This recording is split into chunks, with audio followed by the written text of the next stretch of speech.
Welcome into Stone Cold Stros, episode 23 of season 2. I'm Brandon Strange. I'm joined by Charlie Palillo and Josh Jordan. Charlie writes weekly for sportsmap.com. Follow him on X at Palillo, where he will tweet the link to said weekly column. And Josh's work you can read daily on sportsmap.com and follow him on X at Josh Jordan 975. Before we get into the conversation, just a bit of housekeeping. We made an adjustment here in YouTube, on the YouTube channel. So the show is now a podcast channel on YouTube.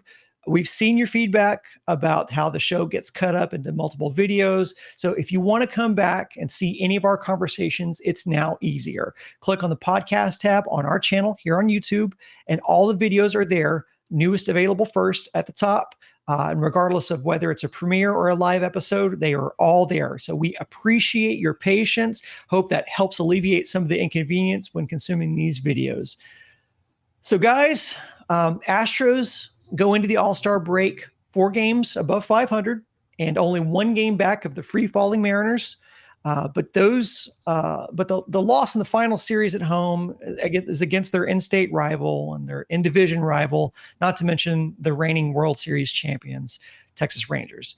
Some familiar hiccups resurfaced, especially with runners in scoring position. How do you weigh, Charlie, the positives of how the pitching looks good, Astros have turned things around, versus the long-term outlook for the rest of the season, which is the reinforcements that they hoped were on the way don't appear to be as close as previously thought? Yeah, the long and winding road that has the Astros at the break, just 1 game out. Right at the outset of the season, if offered being 1 game out of first place at the All-Star break, as an Astros fan, or the Astros themselves, no, our standards are higher than that. We'll let it ride and expect to be in first place and probably by more than 1 game at the break. But after 7-19 and then 12-24, the most recent time being 12 games under 500, 10 games out of first place at their bottom, to be 1 game back's a phenomenal position. Both the Astros surge 17 wins in 21 games until dropping the last 2 to the Rangers, which is its own issue, coupled with Seattle going into that free fall, that they closed that gap so fast and open the series out of the All-Star break at Seattle. So it sets up for a fascinating 2-front war, right? If the Astros don't ultimately win the AL West, right? It's not a given they're going to go ahead and stay ahead, wind up ahead of the Mariners. But there is the wild card picture. They're within 3.5 games of the Red Sox, who currently hold the 3rd spot. The Astros have 2 series with Boston over the remaining portion of the schedule. So much we can address, and our time is limitless. There's no game until Friday, so let's go. But just to touch on a few of the bases, right? Yainer Diaz, basically through May, was Martin Maldonado offensively. Right? He was fantastic the first week of the season, and then atrocious for the better part of 2 months.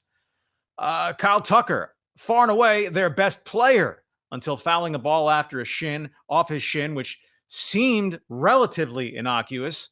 Well, he's going to wind up missing close to, if not 2 months from this, right? Tucker's played in just 60 of the 96 games, 5/8 of the schedule, all he's played into this point. And the Astros are only 1 game out of first place. Altuve stunk in May. Alvarez stunk in May. Bregman was in a coma from the start of the season until mid-May. Chas McCormick is still in a season-long coma. Verlander, 3 wins. Javier lost for the season. The bullpen, the heralded back end of the bullpen, the first month and a half of the season. Ugh. They're 1 game out of first place. Right? Geography helps. They'd be no closer than 4.5 games to the lead in any other division. Well, they're not in any other division. So they're right there with Seattle. They did miss an opportunity. It wouldn't have been the straight-up kill shot. But after beating the Rangers Friday night and feeling you had Texas on the run a little bit, the Astros had swept that series. They'd shoved the defending champs, the reigning champs, 8 games behind them and farther back of the Mariners and in the wild card race. It just about laid out the Rangers. But to the Rangers' credit, Astros offensive blame, however you want to slice it up. Eovaldi, he's just a stud. Gave them 7 innings. And before he hit a wall, Max Scherzer's back, right? Verlander's not, and who knows when he's going to get back. but Scherzer's been competent. They have more pitching coming. The Rangers are in this race. They're just 4 games back of the Astros, 5 back of the Mariners. Astros, Rangers specifically, the season series is now coin flip. 5-5, 3 games in Arlington, Monday, Tuesday, Wednesday, and then that's it. Like the last time the Astros and Rangers play is August 7th. That's poor scheduling, but the way the schedule works now, everybody playing every other team, right? The Astros have a series with the Mariners the final week of the season at Minute Maid Park that may wind up telling the tale in the American League West. So, sure, if you're an Astros fan, you'd love to run away with the division and laugh at everyone else. But this is going to make for compelling storylines and races, I think, on both fronts in the division and the wild card, unless Seattle's just going to completely capitulate. And let's see between now and the trade deadline, if their GM, Jerry DiPoto, does not get ownership approved financial additions to their lineup, the Mariners may well waste the best pitching staff, the best starting rotation, certainly in the American League, if not all of baseball. And so the Astros poised to take advantage of that, but the Rangers ain't dead yet. They're not. And if we look at the season, this is about as good as I could expect at the All-Star break where the Astros are, right there in striking distance, 1 game back. And Charlie went through it, just all the injuries and underperforming and just so many challenges that the Astros have seemingly overcome at this point.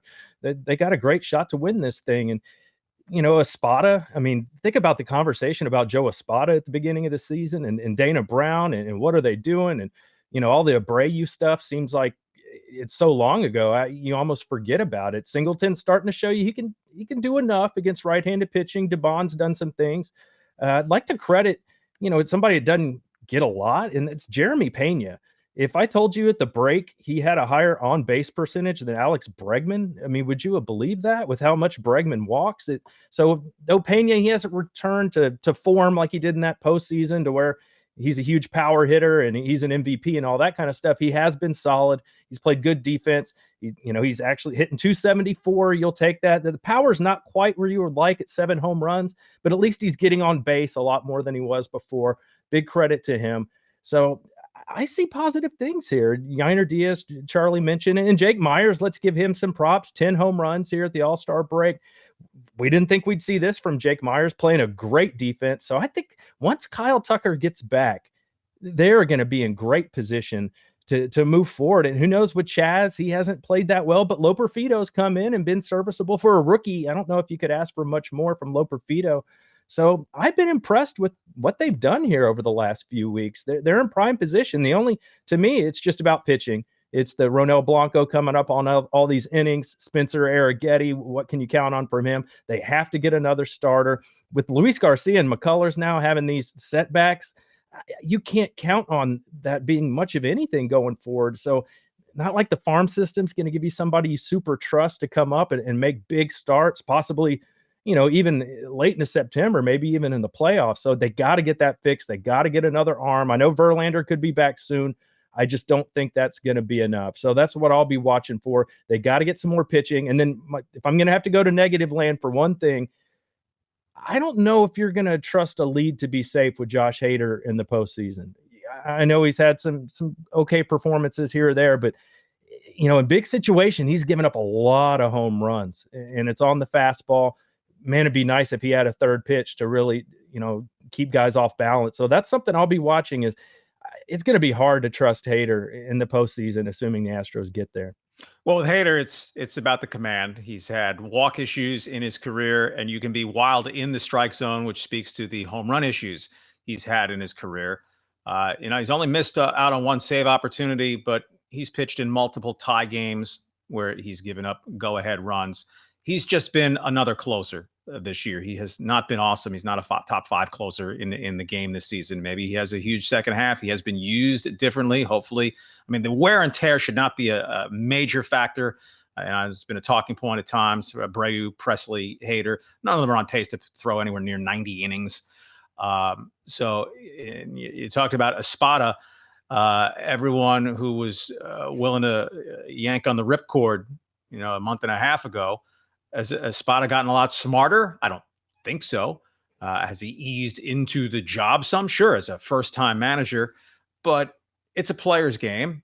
And when Bregman stopped sucking and Diaz picked it up. And after Altuve and Alvarez flopped in May, they returned to form in June. Suddenly, Joe Espada, I guess, got a lot brighter and started winning more games. Right? Presley hasn't given up a run now in a dozen outings.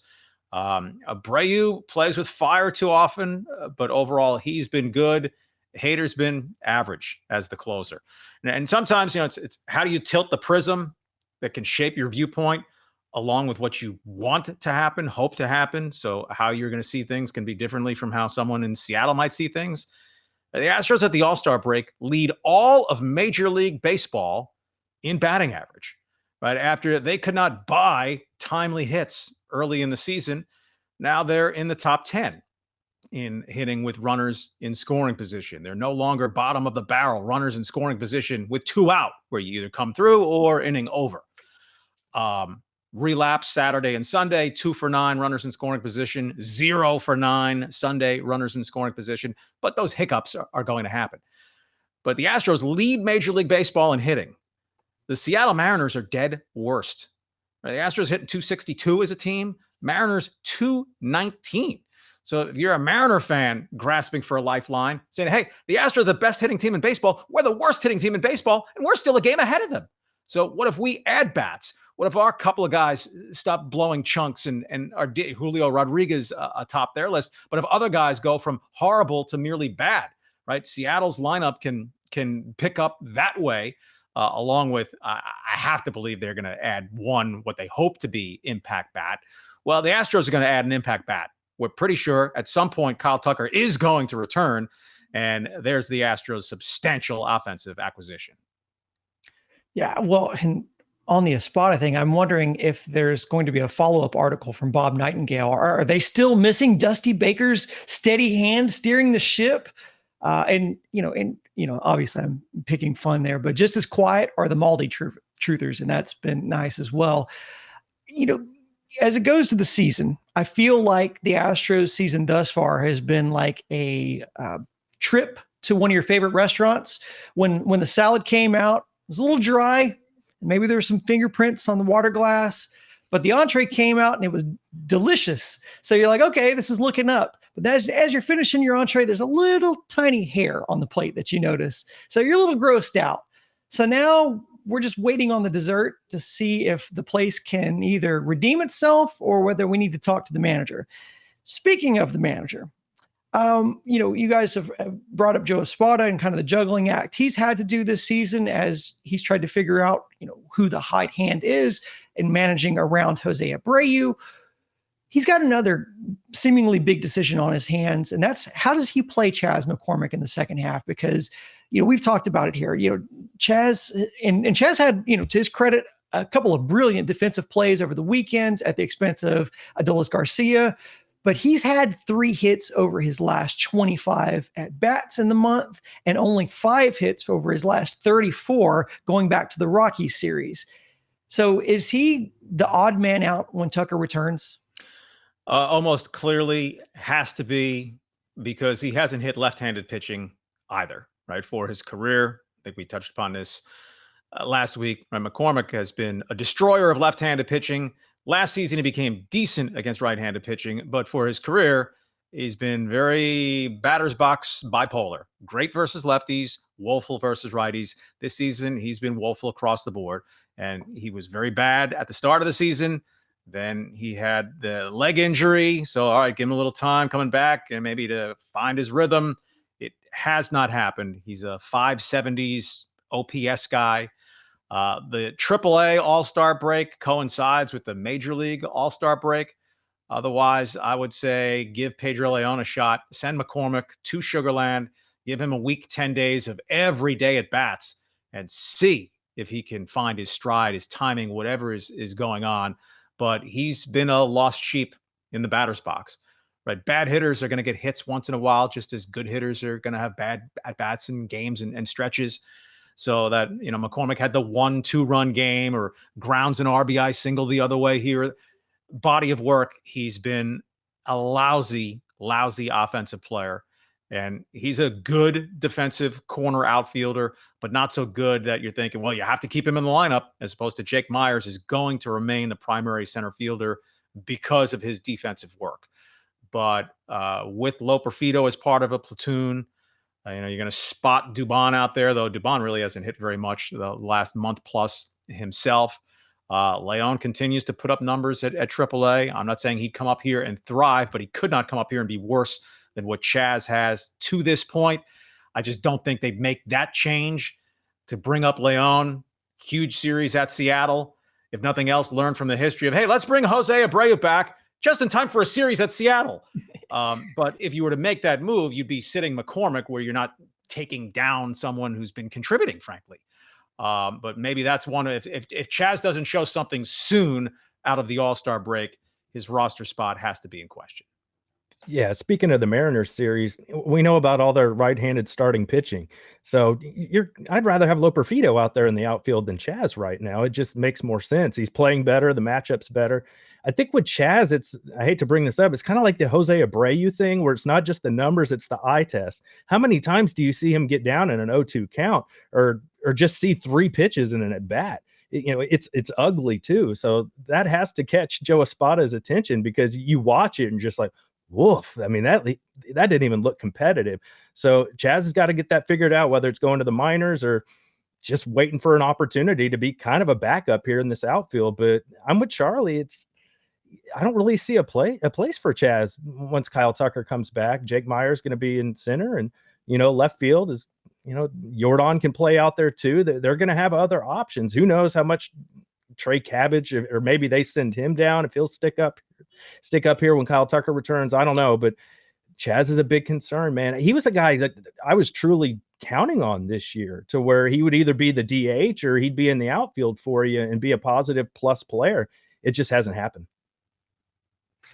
Ronel Blanco, we've touched on it, a lot of innings, velos down. Concern level for Ronel Blanco, who's been one of your solid starters. I mean, he's been an absolute stopper for you this season. Definitely been one of your more consistent pitchers. Concern level for him going into the second half.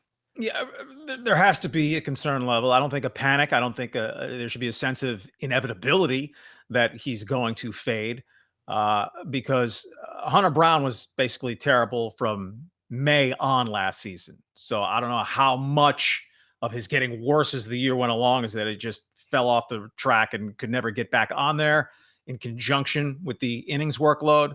But Christian Javier, the second half of last season, Framber Valdez, how much physical, how much mental, but the second half of last season, if there's not an awareness of it with Ronel Blanco, that would be ignorance to think a guy's never thrown over 125 innings as a professional. And now you might be asking for 180, 190 innings out of him. But it's cross your fingers. Where the Astros are, you're not going to say, hey, go on the injured list and miss 2 turns because of rest.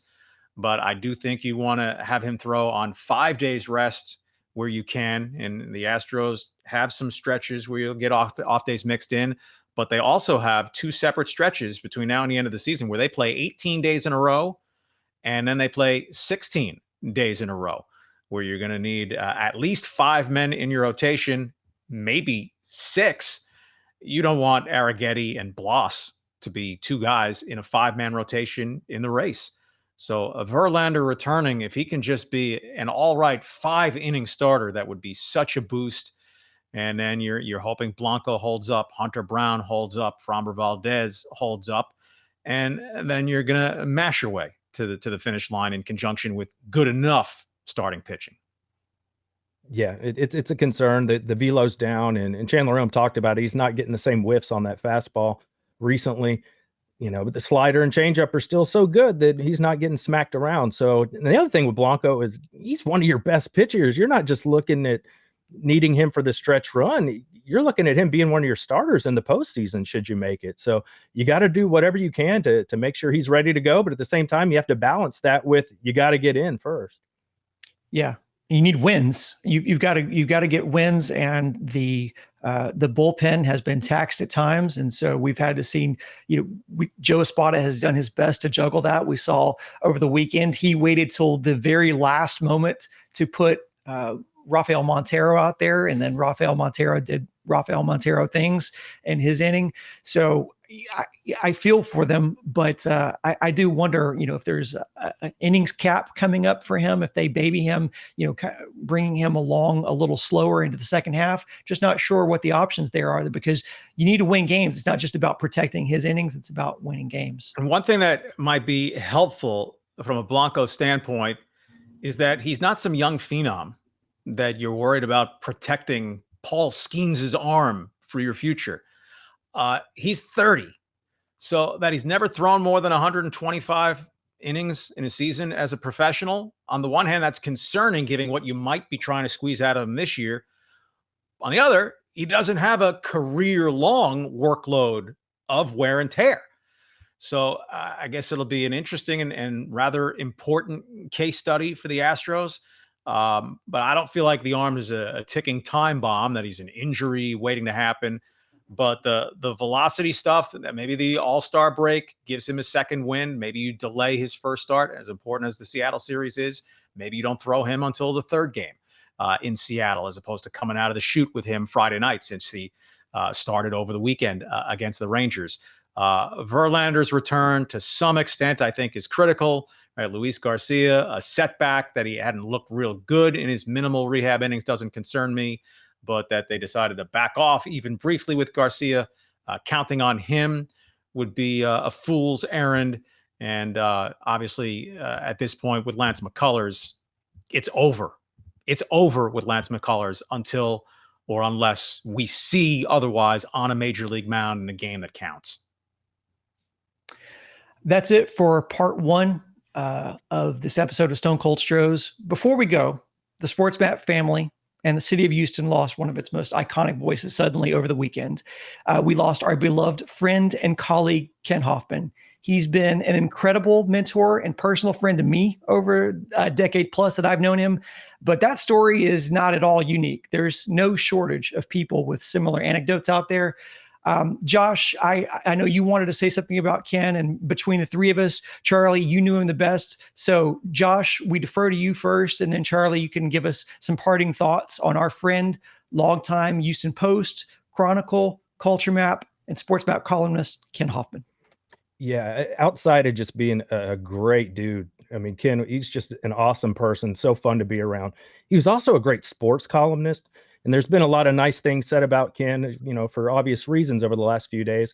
And most of that's about, his work with the Chronicle and Culture Map and his other spots that he worked at. But I just wanted to give credit to Ken for being a great sports columnist. I've been the editor of the website for several years, so I've gotten to read every single one of his columns. And I mean, the guy's he's brilliant, and he knows that he loves his Astros. And I wanted to, give some credit to Ken in that arena, because maybe people don't realize, because he was so good at everything else he did, he was also really great at writing about sports and had a lot of really unique and interesting takes on the team. And he loved his Astros. So I just wanted to bring that up and mention that, looking at the numbers, I believe Ken had 2 of the top 5 best performing articles in the history of the Sports Map website, one of them with almost 500,000 page views. So just wanted to give some credit to Ken. He was a guy that really talented at a lot of different things, great person. He's going to be missed. I guess like snowflakes, we're all unique. Ken was really unique, quirky, savagely witty, smart, funny, as we all know. I think he would be secretively appreciative, publicly appalled that we're doing this, if he were aware of it. Huge sports fan. One of our greatest common bonds was tennis, and we had mostly fun, knockdown, dragouts, probably more than 1,000 times over more than 15 years that we played together. I noted in a brief little tribute in a Culture Map story that he'd have been very happy that Alcaraz beat Djokovic Sunday. Liked Alcaraz, but more that he disliked Djokovic. That'll be kind of a Ken dynamic to that. As Josh alluded to, huge Astros fan. Altuve is his favorite Astro of all time. Foremost, while a great loss for each of us and for so many who consumed his work for so many years in Houston, most specifically, and sadly for his wife Erin and son Andrew. Just a terrible tragedy. Our numbers all come up at some point. You hear the untimely death. I mean, how many timely deaths are there in the world? But this one hit so hard for so many people in so many ways, rightfully so. There's probably a Beatles lyric or a Curb Your Enthusiasm line that would be a fitting way to cap that. But I'm just going to leave it there in the spirit of what we do and the spirit of Ken's rooting interest. We'll miss you, Ken Hoffman. Go Stros.